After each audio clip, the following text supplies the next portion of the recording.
बच्चे को जन्म देते हुए माँ का इंतकाल हो जाता है। लेकिन शौहर को उसकी बीवी की नसीहत याद होती है कि इस बच्चे का ख्याल रखने। देखते ही देखते बच्चा वो 3 साल का हो जाता है।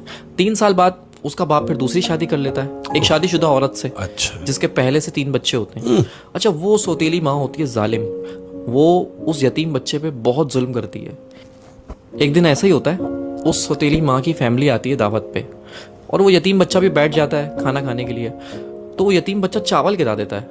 तो उसकी सौतेली माँ उसको उठाती है, उसको 2 थप्पड़ मारती है और फिर उसकी चावल की प्लेट के साथ उसको बालकनी में बिठा देती है, सर्दियों की रातों में शीशा बंद करके, अपने बच्चों से हटा के। अब शौहर ऑफिस से आता है तो कहती है कि आप बैठे, मैं आपको खाना लगा देती हूँ। तो शौहर कहता है भाई वो मेरे बच्चे, हमारे बच्चे कैसे हैं? वो कहती है वो बच्चे सो गए।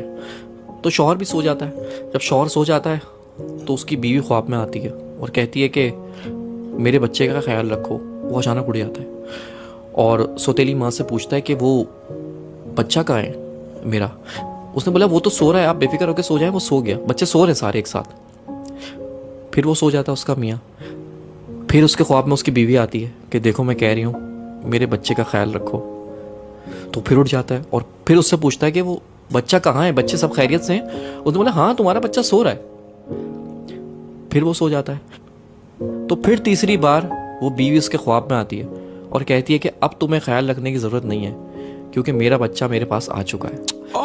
वो घबरा के उठता है और सौतेली माँ से पूछता है कि बच्चा कहाँ है मेरा? जाके देखता है कमरे में तो वो तीनों बच्चे सो रहे होते हैं, लेकिन वो बच्चा नहीं होता जो उसका सगा है।